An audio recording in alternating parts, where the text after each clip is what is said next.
여러분 안녕하십니까, 김진성입니다. 오늘은 3월 14일 목요일 아침이고요. 국내 시장은 그런대로 선방하고 있고, 어제 뉴욕 시장은 나스닥은 좀 빠지고 나머지는 혼조고 그런 시장입니다. 그래서 제 생각에는 나스닥 상승세가 약간 느려진 것 같은 그런 느낌이 있고요. 또 그러다 보니까 빅테크의 개별 종목의 변동성이 좀 커질 걸로 그렇게 예상이 됩니다. 이거부터 한번 보시죠. 이게 어제 움직인 건데요. 어제 테슬라가 많이 빠져 4.5% 정도 빠졌고, 그다음 엔비디아 1.1% 빠졌고, 애플, 마이크로소프트, 구글, 메타 이런 식인데요. 엔비디아, 테슬라 특히 이 두 종목의 변동성이 많이 커지고 있는 것 같고, 나머지 종목들도 종목 따라서 좀 차이가 있다 이런 생각이 들고요. 여러분들 이어투데이트를 한번 보시면요. 금년에 엔비디아가 83% 올랐고 테슬라는 31% 빠졌습니다. 그리고 메타는 40% 올랐고 아마존, 마이크로소프트는 10% 내외를 올랐고 애플은 또 11%를 빠졌습니다. 그래서 빅테크가 전체적으로 오르고 있고 또 나스닥 100도 오르고 있고 S&P는 올타임 하이로 가고 있지만 개별 종목 간에는 지금 차이가 좀 있다 그런 생각이 들고요. 결국은 S&P 500이 올타임 하이에서 약간 주춤하는 그런 느낌이고요. 펀더멘탈한 포지션은 이 성장이 좋고 그다음에 페드의 정책 이자율이 어쨌거나 2번이든 3번이든 4번이든 인하할 걸로 봐지고, 그리고 AI 열풍이 아직도 살아있기 때문에 전체적으로는 펀더멘탈리 지금 좋은 포지션을 갖고 있어는 보이는데, 지금 많이 얘기하는 거는 밸류에이션이 너무 높다, 조정 없이 1년 동안 상승한 것이 아니냐, 뭐 이런 얘기 합니다. 이거 한번 보시면요. S&P가 2%도 빠지지 않고 연속해서 오른 날짜를 계산한 건데, 2006년에 이렇게 이런 게 있었고 2016년에 있었고 요번에 266세션 동안, 그러니까 트레이딩 데이로 266이니까 1년 넘는 동안 한 번도 2% 이상 빠지지 않고 이렇게 계속적으로 올랐다는 거거든요. 그래서 결국은 조정 없이 1년 동안 상승도 했고, 또 앞으로 계속 오르기 위해서는 기업 어닝의 가속적인 상승, 그러니까 조금 오르는 게 아니고 이렇게 쭉 오르는 상승이 필요하다는 거예요. 2023년도 4분기 S&P 기업의 어닝이 1년 전에 비해서 7.4% 올랐는데 빅테크 중에 M7을 제외하면 마이너스 1.7%다.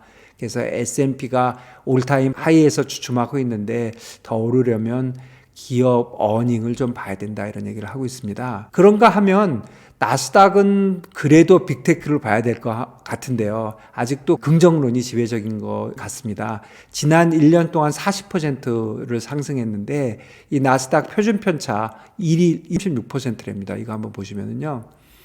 나스닥 움직임의 1년간 애뉴얼 리턴이 1 스탠다드 디비에이션, 그러니까 표준 편차 1이 36% 리턴이라거든요.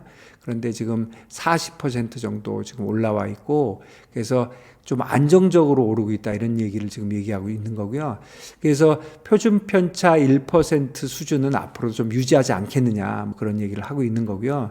그래서 지금 최근에 보면 인플레이션 우려가 좀 있지 않습니까?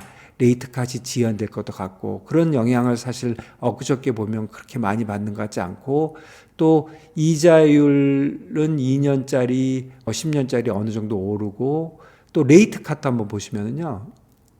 요 레이트 컷이 어떻게 될 거냐 하는 거, 몇 번을 내릴 거냐 하는 것도 사실 요 정도 레벨에 있고 지금 출렁출렁 하는데도 불구하고 그런 대로 지금 계속 유지하고 있는 거거든요. 결국 인플레이션 우려나 레이트 컷 지연되는 거는 큰 영향을 안 받고 있다 이렇게 봐야 되는 것 같고, 결국은 AI 성과가 보여질 때까지는 상승 추세가 유지될 것이다 이렇게 보는 견해들이 많은 것 같고요. 저도 그래 보입니다.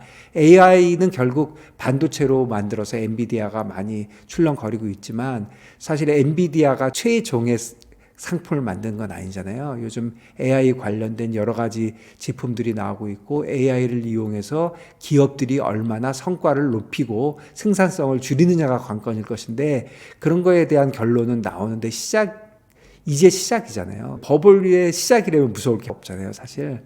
버블이 시작이라면 버블이 커질 테니까. 어쨌거나 AI 성과가 보여질 때까지는 상승 추세를 유지할 걸로는 보이기는 합니다. 그런데도 불구하고 최근에 나스닥이 주춤주춤 하니까 지금 한 5% 내외의 풀백, 그러니까 조정은 가능하다 이렇게 보는 사람들이 많이 있는 것 같고, 지금 S&P에서는 한 2% 정도 얘기를 하고 있으니까 최대 2%에서 5% 정도는 지수별로 내릴 수도 있다 이런 생각을 갖고 있는 것 같습니다. 결국 이거는 최근에 상승세 둔화를 걱정하고 있는 거고, 또 M7의 기업별로 변동성이 크다 보니까 이런 얘기가 나오고 있는 것 같고, 여러분들 생각해 보시면 한 6개월 전, 뭐 1년 전만 해도 M7이나 나스닥에 있는 빅테크들이 거의 같은 방향으로 매일 움직였거든요. 그런데 요즘은 조금 금년만 해도 처음에 보여드린 대로 많은 차이가 있지 않습니까? 이런 분위기에서는 개별 기업별로는 좀 움직임이 있어 보이나, 저는 개인적으로 지수 자체 나스닥이나 나스닥 100은 약간의 조정, 뭐 5% 조정이면 비교적 큰 거긴 하지만 한 2% 내외의 조정, 아주 심하면 5% 조정이 있다 하더라도 전체적으로 상승 추세가 AI 관련된 성과를 보여주는 그때까지는 유지될 거다 이렇게 생각을 하고 있습니다. 어쨌든 빅테크 7개 종목들이 요즘 개별 종목이 많이 움직이니까 특별히 포지션을 많이 안 갖고 계신다면 개별 종목보다는 지수 쪽으로 트레이딩하는 게 요즘은 좀 나아 보이는 그런 시점입니다. 감사합니다.